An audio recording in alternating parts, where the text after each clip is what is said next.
Germany is introducing legislation to deport Hamas supporters. Do you think Australia should be doing the same? Well, we should absolutely be deporting anyone we can identify supporting a terrorist organisation, Shari. But the good news is we don't need legislation to do it. We've already got that legislation. It's been passed by previous parliaments. It includes the character test in the Migration Act that says that people who are a threat to our community can have their visas revoked by the Minister for Home Affairs. And that's an important test for Tony Burke. Will he step up? Will he act? Will he cancel the visas of Hamas supporters, as well as stopping any new ones from coming to our country?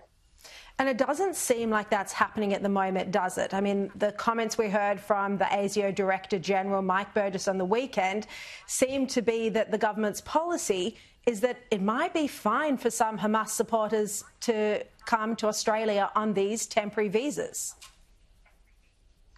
I'm deeply concerned, Shari, by the failure of the government to clarify in the last couple of days whether or not they are willing to bring Hamas supporters into Australia, if they are only rhetorical or political supporters of Hamas. This is a question of government policy. This is a question of migration policy. Tony Burke is responsible for that. If he disagrees that Hamas supporters should not be able to be brought into our country, he should say so. If he agrees that we should stop Hamas supporters coming into our country, he should tell the public what he's doing to make sure that happens. But from so far, we've had nothing but silence from the Minister for Home Affairs, and it's not good enough. Now, you and Julian, Lisa and other politicians have actually organised a petition to go to Tony Burke on this very topic. Can you tell us what you're calling for? Look, this is a great initiative by my colleague Julian Lisa, and in just the first 24 hours, more than 70 politicians have signed this letter to the Minister for Home Affairs, asking him to be upfront and be straight with the Australian people. Is it this government's policy that political supporters of Hamas are welcome in this country? And if so, why? And secondly, what is he going to do about existing supporters of Hamas in the community who are here on visas? Will he cancel those visas and will he send them home, as the German government has promised to do? Look, big political news today that there's a Muslim candidate running against Tony Burke in his seat of Watson. Do you think his position is now under threat? And do you think his personal fight to hold on to his own seat is influencing Australia's foreign policy and national security? Look, this appears to be a very serious independent challenge against Tony Burke. It's something that's been organised well in advance of the next election with a candidate whose credentials seem on paper to be impressive. And I think it will be a very serious political threat to Tony Burke. The problem is that Tony Burke is now going to be forced to choose between his political interest and the national interest. If he wants to appease communities in his seat, he might make one decision. If he wants to protect Australians, he might make a different decision. And frankly, the Prime Minister has placed him in an enviable position. No minister should be placed in a position where they have to choose between their political interest and the national interest. But frankly, I don't have confidence that Tony Burke would make the right decisions in those circumstances. So it was a bizarre decision by the Prime Minister to appoint him to this portfolio. And it's up to the Prime Minister to reassure the Australian people that the political interests of Tony Burke won't override the national interest. Already it seems to me that the national interest, that national security has been put at risk by the lack of concern about flying in Hamas supporters to Australia. But, you know, it just beggars belief. It truly does. Look, we just, at the start of, or just before my show, we heard Fatima Payman speak in the Sky News mini documentary about having a wholesome country, about not having any division here. Yet just today, she supported the Greens in the Senate. They moved a motion to sanction Israel. No mention of the hostages, no mention of Hamas or condemning Hamas. Do you think we have seen from her moves to heal division in this country, or is she doing the precise opposite?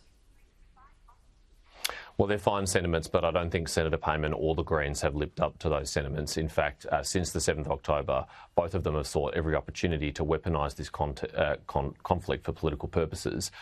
Nothing is gained by this endless moving of motions in the Senate, except elevating the political interests of Senator Payman and the Greens. They know before they move these motions that there's no prospect of them passing. If they wanted to pass the motions, they would word them very differently. They would include condemnations of hostage-taking. They would include condemnations of Hamas, but they don't do that because this is about politics, not about bringing our country together.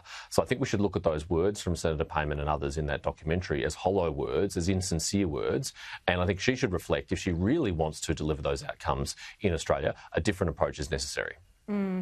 Look, we've heard the head of ASIO say on multiple occasions now that politicians need to be careful about their language so that he's effectively saying so that it doesn't incite violence or make the situation worse. Already the terror threat level has risen to probable, meaning there's more than a 50% chance of a terror attack in the next 12 months. Do you think the Greens here really need to listen to the ASIO Director General's words, because they are continually and wrongly accusing Israel of genocide, of deliberately targeting civilians, and that makes people angry when it couldn't be further from the truth? I'm deeply concerned about this, Shari. I think it is a very significant risk, and we've seen the increase in the terrorism threat level in this country, that people could be incited into committing an act of violence in our country in response to inflamed tensions abroad. And all of us as political leaders have an obligation to turn down the temperature, not turn it up. I think the Greens have been easily the worst since the start of this conflict, where they've sought political advantage out of this, where they've amped up the conflict rather than turned it down, where they've made baseless claims, for example, about Australia supplying weapons to Israel in this conflict, something that is not factual. And the only reason why you would do that is if you want to rile people up to take political advantage out of it. That's irresponsible, that is dangerous, and I fear it'll end very badly. Do you think maybe the boss of ASIO needs to provide a specific security briefing to the Greens, given we are seeing aggression outside the offices of politicians that is dangerous?